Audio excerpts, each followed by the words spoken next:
And welcome back to another fish room tour. It has changed a lot. I now have my tubs. There they are.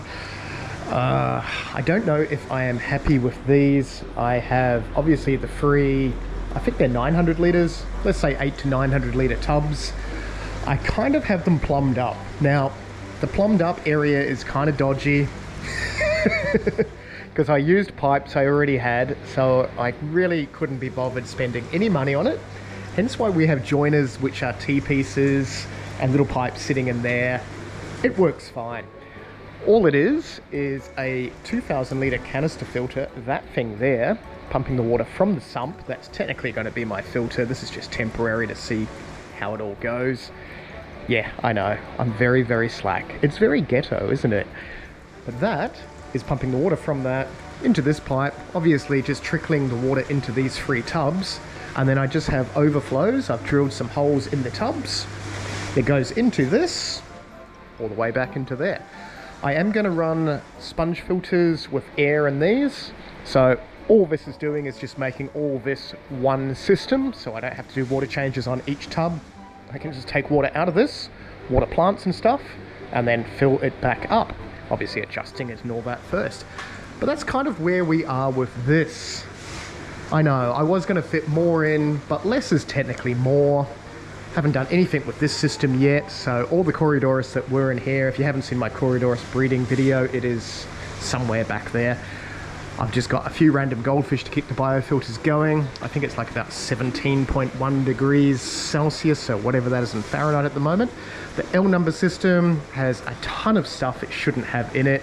So many shrimp, it's not funny. Just Neocaridina shrimp at the moment. Whole heap of endlers, some random fancy guppies, a few random things in my sump which I need to get out of there, but we are going to split all those up soon now that it's starting to heat up. Bumblebee groper needs to be moved because Bumblebee groper is getting big, because Bumblebee gropers get big, but we haven't dealt with that yet. So yeah, that is the middle bit so far. I'm not too sure what I'm going to use these for. I'm going to use them for grow out with live bearers because I've got a lot of guppies, swordtails and stuff around the other side, which I don't think I've even done a video on. If you'd like a video on all that stuff, comment down below. Eventually I'll get round to it. But that is where we are. I think they're high enough on the floor. Someone said I should have them elevated a little bit, but they're going to be too high. I still need to obviously get some sort of lighting or something so I can see in them, because it's mostly at night I'm going to be looking in these. I moved all sorts of other stuff too. I now have my Africans down here, mostly Malawi cichlids. I think there's one Tanganyikan in there somewhere. I need to sort them out too because they were breeding really, really well. If you're wondering what that noise is, that's the neighbor shoveling something. If you can't hear it, then ignore what I just said. But in there we have Malawi cichlids. They were all breeding before winter. Now I've got them at 22 degrees. There is a heater in there somewhere. I need to split them up.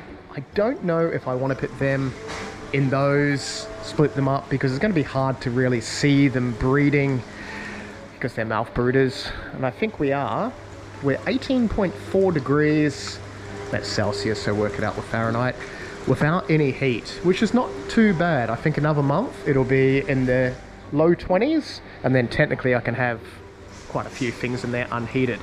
The reason I don't want to heat it is because my power bill is rubbish. There's Benji. What are you doing?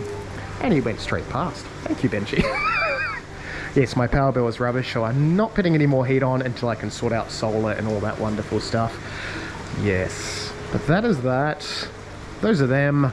This tank here, which has just got some cold water Corydoras, so your peppered Corydoras, some white cloud mountain minnows. I think that's sitting at about 17.8 degrees or something like that at the moment. That is now plumbed up to this 1100 litre tub. If you're wondering where these came from or what was here before, there was a big 7-foot tank here that's been moved. This is now plumbed with my free lungfish, so Australian lungfish. Oh, you can hear that out there. No, he stopped. There he goes. Noise. My free lungfish in here and giant Murray cod in that 1,000 litre tub, just plumbed to that. And same sort of idea as that. It has a canister filter over there somewhere. That is where we are. Let's jump a bit. And while we're waiting for the neighbour to be quiet, check out my fruit trees. I have some sort of orange. We have a mandarin.